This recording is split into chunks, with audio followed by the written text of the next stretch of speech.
and it's frequently asked in UG examinations, PG examinations, and even practical Viva examination. So we will cover it in three parts, that is clinical features, investigations, and treatment. So let's begin. Coming to the clinical features, first let us understand what acoustic neuroma is. Acoustic neuroma is a benign tumor which arises from the Schwann cells of the vestibular division of the 8th cranial nerve, which is known as vestibulocochlear nerve. Okay, now it is the most common benign tumor occurring in the cerebellopontine angle, which is the space between the cerebellum and the pons. The tumor usually arises from the internal acoustic meatus, and the most common means mostly it originates from the vestibular nerve. Although it is a benign tumor, it grows slowly and it can become locally invasive because of the pressure effects on the nearby structures. Most tumors are unilateral. It means that they occur only on one side. The common age group which we can see is like 40 to 60 years. An important examination point is that if a young patient, especially between 20 to 30 years of age, presents with acoustic neuroma, we should suspect neurofibromatosis. So, in neurofibromatosis type 1, the tumor is usually unilateral, and in type 2, it is classically bilateral. So it is encapsulated. All the swarmers have capsule except those arising from the temporal bone. Now coming to the here we can see this is the temporal bone, this is the internal acoustic meatus, this is the base of the skull.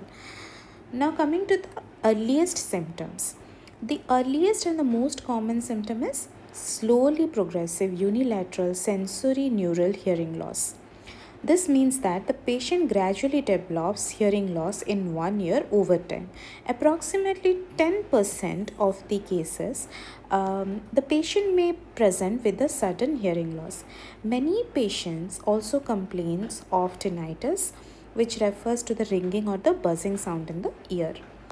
Coming to the earliest clinical sign. What is the earliest clinical sign?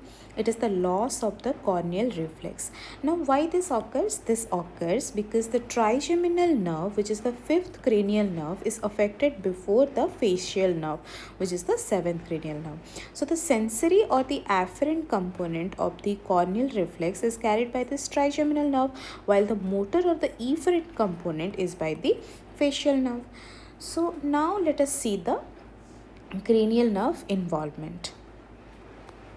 As the tumor grows, it compresses the surrounding cranial nerves.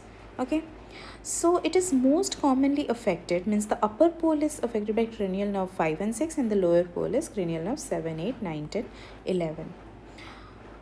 So let us see the effects of the individual nerve. Fifth cranial nerve, which is the trigeminal nerve. Compression causes altered facial sensation, loss of corneal reflex. This finding is especially common when the tumor size exceeds 2.5 centimeters. Then the sixth cranial nerve, which is the abducens nerve, compression leads to paralysis of the lateral rectus muscle. As a result, the patient develops diplopia, which means double vision. Then coming to the seventh cranial nerve, the facial nerve, compression produces the Hichelberger sign. What is that? That refers to the decreased sensation of the posterior superior part of the external auditory canal. Now, this sign is present approximately 85% of the patient. Now coming to the eighth cranial nerve, this is the earliest nerve involved. When the cochlear division is affected, the patient develops unilateral sensory neural hearing loss, tinnitus. When the vestibular division is affected, vertigo is usually absent because the central nervous system compensates for the vestibular deficit. Therefore, hearing loss and tinnitus are much more common complaints than vertigo. Okay. Now let us see the investigations of acoustic neuroma. First, we will do the tuning fork test. In acoustic neuroma, the Rene's test is positive because the hearing loss is sensorineural. The Weber's test lateralizes to the normal ear, which is the opposite ear. Absolute bone conduction is shortened and the Squaberg test is shortened. Coming to the pure tone audiometry. Pure tone audiometry demonstrate the sensory neural hearing loss. The ear bone gap is absent. Recuitment is absent because this is a retrocochlear lesion. The short increment, that is the short increment sensitivity index SISI score, is usually low, that is between 0 to 20%. Speech discrimination scores are also poor. The rollover phenomenon is present. The stapedius reflex decay test is positive because of the nerve fatigue. Now, what is the best investigation? Best investigation, that is the gold standard test for the acoustic neuroma, is gadolinium enhanced magnetic resonance imaging. Now, this investigation clearly demonstrates the tumor. This shows the characteristic ice cream cone appearance. Now, it's a very important image for the examination. Then coming to the BERA. What is the full form of BERA? Which is brain stem evoked response audiometry. The best audiometric investigation is this brain stem evoked response audiometry. The important findings are increased latency between wave 1 and the wave 5. Okay, and interaural latency difference of wave 5 is greater than 0.2 milliseconds. What are the other investigations we can do? Computed tomography. What is that? CT scan of the temporal bone. Enlargement of the internal acoustic meatus. Erosion of the adjacent bone can be seen. Now, ABR is auditory brainstem response. Now, that can also be used for screening of retrocochlear pathology. So these are the things you should remember. Okay, so this is the investigation. Next, coming to the treatment of the acoustic neuroma. It mainly depends upon the size of the tumor. Okay, now based on the tumor size, tumor less than 1.5 centimeter, management is just observe and regular follow-up, which is called wait and watch approach. Then tumor between 1.5 and 3 centimeters. Okay, so that is gamma knife radio surgery or cyber knife radio surgery. These techniques retard the tumor growth. Then the tumors more than 3 centimeters, cystic tumor of any size, the management is surgical excision. Now, what are the surgical approaches? One is retrosigmoid approach, which is the most common. Then trans-labyrinth approach, middle cranial fossa approach. Now let us see the histopathology. There are two histopathology types, that is Antony type A, Antony type B. Type A is compact arrangement, dense cellular architecture. Type B is loose arrangement, presence of cystic spaces and associated with bad prognosis.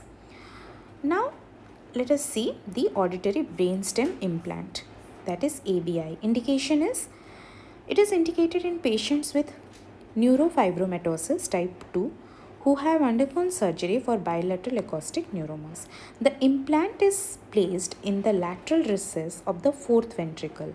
Now it bypasses the cochlear nerve and directly stimulates the cochlear nuclei. So follow-up, patient requires annual magnetic resonance imaging, regular audiometry, monitoring of the facial nerve function.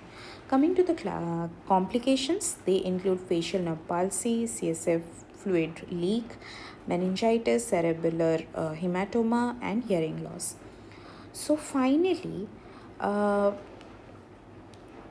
high yield points I can say is acoustic neuroma is also known as vestibular schwannoma. Now, it is the most common tumor of the cerebellopontine angle. The earliest symptom is slowly progressive unilateral sensorineural hearing loss.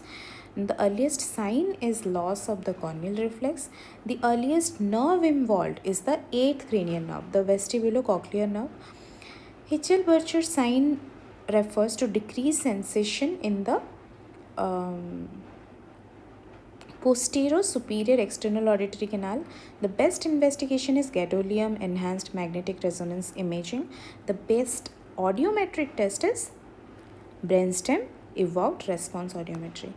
The tumors smaller than 1.5 centimeters are usually observed. Between 1.5 and 3 centimeters, radiosurgery, and more than 3 centimeters, surgically removed.